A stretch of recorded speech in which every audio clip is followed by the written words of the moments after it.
Good afternoon, everyone.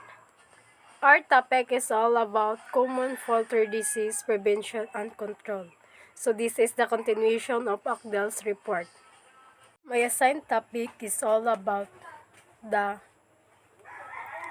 Maris disease virus. The pathogen alpha hepavirus, large DNA virus. So the classical Maris nervous system infection leading to paralysis nga maoy hinungdan nga maglisod paglakaw ang manok or dili na siya katarong pagtindog, typically leading to birds with a hurdle jumper appearance. Infection may also lead to eye infection, so maapektuhan pod ang mata. Transmission or epidemiologies. Rapid spread from inhalation of feeder dust thunder virus particles are released from feeder follicles. So dali ra kuno mo kanat ang virus sa particle of feeder follicles. So ang feeder follicles mao na siya ang imaba ang murag panit bitaw siya nga dira magkuan ang feeder. So dira mo kuan ang Maris virus. Its zoonotic risk negligible. Diagnose serology by ELISA. I don't know what is that. And PRC. So control of Maris disease, multiple live attenuated vector and DNA vaccine used in commercial production, delivered by sprayed drinking water or in ovo.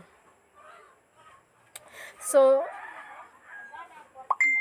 mao na siya, makita na to sa picture na maglisod na siya tindog, murag dili bitaw malihok ang ijang tiil. Kini nga sakit is no treatment available, so infected birds should be killed. Good biosecurity and hygiene can reduce transmission. So dapat gajod limpyo ang atong tangkal or always clean kay para dili ni nga sakit makuan. Kay tungod man gud nga ni nga sakit, ang mga alikabok or ang mga hugaw sa atong tangkal or sa atong environment, ang mga basura nidya dira ma-adapt na nga sakit. Next is Flopax. The pathogen also double-stranded DNA virus, member of Avifax virus genus. Next is Flopax, the pathogen double-stranded DNA virus, member of the Avifax virus genus. Cutaneous or dry Flopax causes of raised scab like lesion or unfeathered areas. So mga sugat kuno ni si Jama kita sa comb, tall, mouth, legs, bent, and may lead reduced production. It also infection of the trachea or esophagus may lead to lesion that lead to impaired feed intake and frequent secondary bacteria infection known as with PAX. Fax transmission epidemiologies. Transmission is slow and primary via airborne spread. So hinay ra siya mag-transmit then through airborne spread. So tungod sa hangin makuan siya. And also biting insect can also transmitted the virus into the cutaneous form. So ang mga kagat pod sa lamok pwede po to siya maka-cause og flu-fax. Genetic risk, negligible, diagnosis, serology by ELISA, RT o PCR. So, ang control sa flu-fax, live attenuated and recombinant injectable vaccine. So, dapat baksinan gajud siya. Vaccination often leads to a small lesion or tick at the vaccination site. So, katong mga samad-samad ni Dya, kung baksinan to, pwede siya ma-close. No direct treatment of infection, but antimicrobials may be used against secondary bacterial infection. So, wayay direct nga treatment na makaayo ingani nga infection, but antimicrobials makuhaan si jug or may be used against secondary bacterial infection. So, mao na siya. Makita man ni siya kasagaran sa Turkey. Kanang sa among naobserbahan, kanang murag butig. Butig ba na itawag ingana?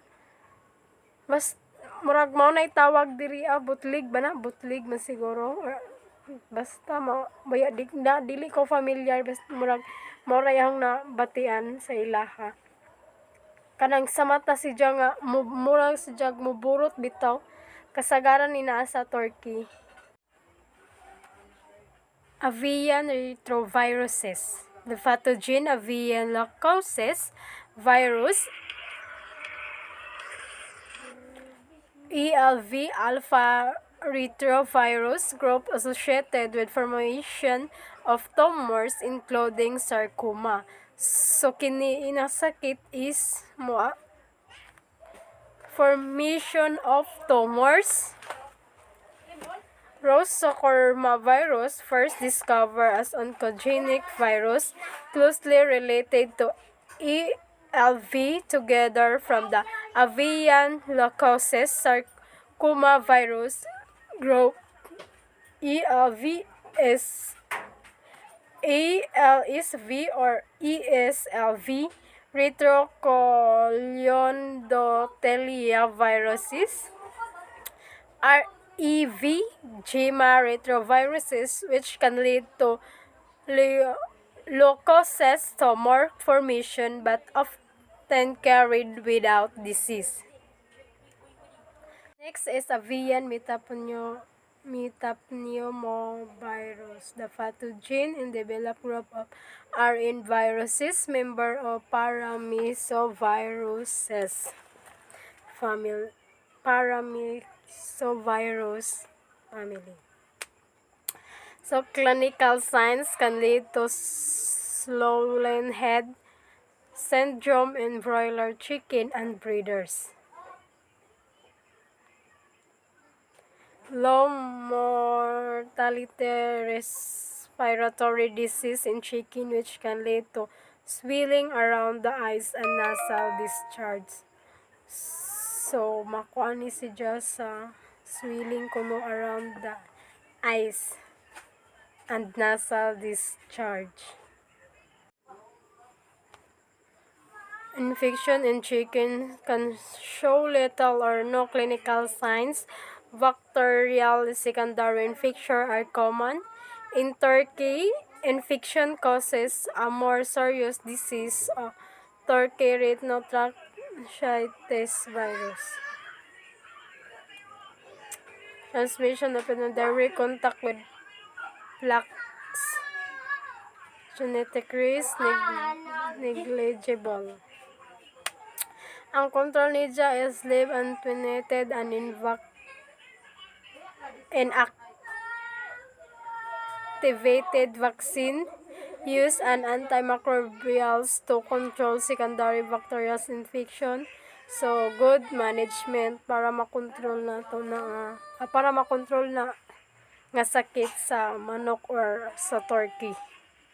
So, dapat na ay vaccine or good management. Next is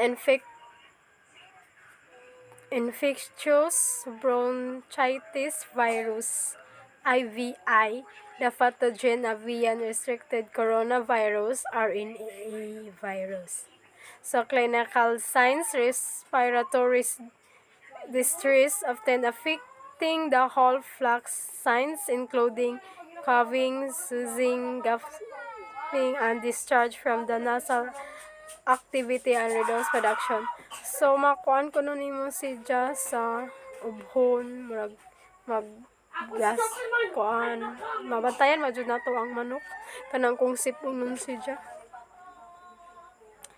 So, although morbidity is high, mortality is usually less than 5%. Some isolated may cause kidney damage, nephritis, secondary infection are common. Transmission of epidemiology, highly transmissible via aerosol route and contamination of environment. So, pwede siya makakuha sa environment. Multiple serotypes with distribution around the world. The recently emerged QX-like type is a particular problem in many countries. I don't know what is QX.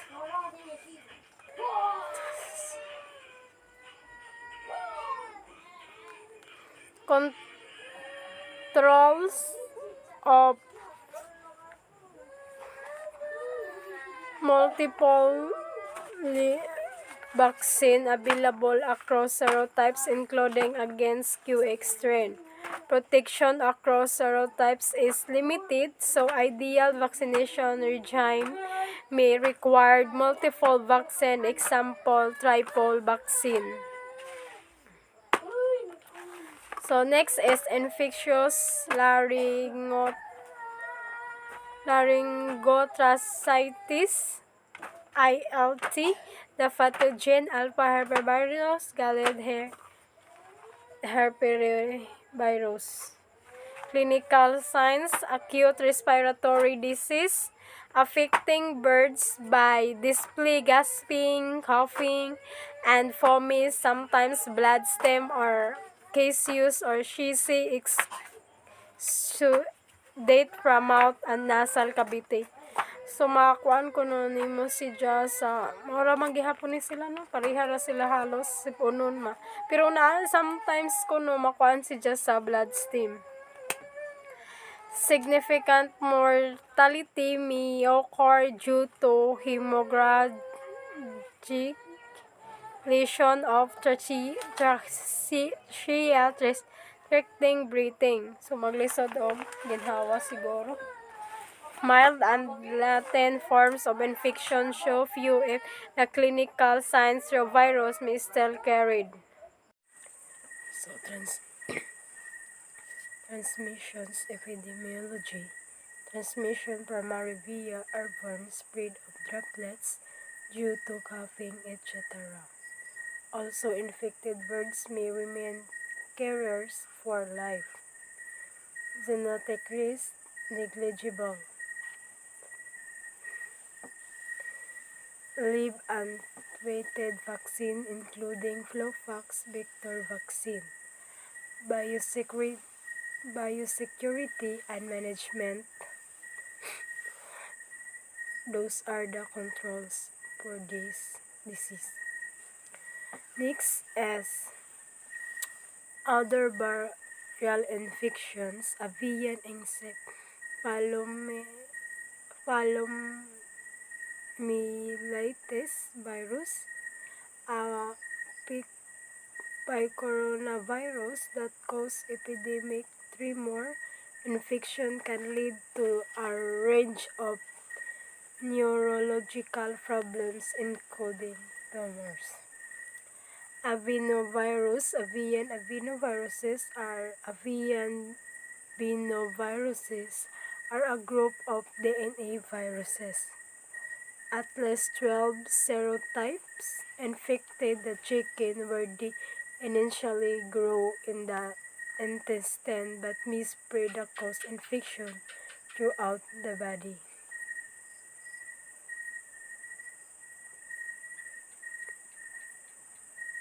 Disease has no specific symptoms, so wayay kuan nga clarifying nga symptoms. Infected may persist and become latent and reemerge later. Transmission is largely vertical through eggs. Double-stranded RNA viruses, including reovirus and rotaviruses. Reovirus can cause an acute viremia, but primarily affects the joint, leading to viral arthritis. Vaccines are occasionally used in breeding flocks. Rotaviruses, which are species-specific, can lead to enteritis of diarrhea. So, chicken anemia virus, a coronavirus with a DNA genome CAV, is commonly carried with a chicken pox, usually subclinically. CAV can lead to immune suppression, with its effect enhanced when a co-infection with other agents such as IV, IBDV, caliciviruses, a family of small non-development RNA viruses associated with liver infection. So, sa liver ni si Jamo, kuan nga disease, and faulty giving rise to big liver and spread disease and hepatitis, splenomegaly syndrome. Chickens and vector-borne viruses. Birds can act host for several arthropods-borne viruses. Chicken can carry an amplified West Nile virus, a mosquito-borne infection that can lead to encephalitis in humans. So, other infections. West parasitic and fungal infection of chicken are rarely a cause of mortality, with the notable exception of some Eimeria species. They do represent a considerable economic burden in terms of reduced productivity. Fungal infection and contamination of feed stuff with fungal toxin. Mycotoxin is both of risk to animal health and may be passed on the people through the food chains. That's all for today. Thank you. I'm sorry for that some words I didn't know because I can't familiar of that kind of disease. That's all for today. Thank you for your listening.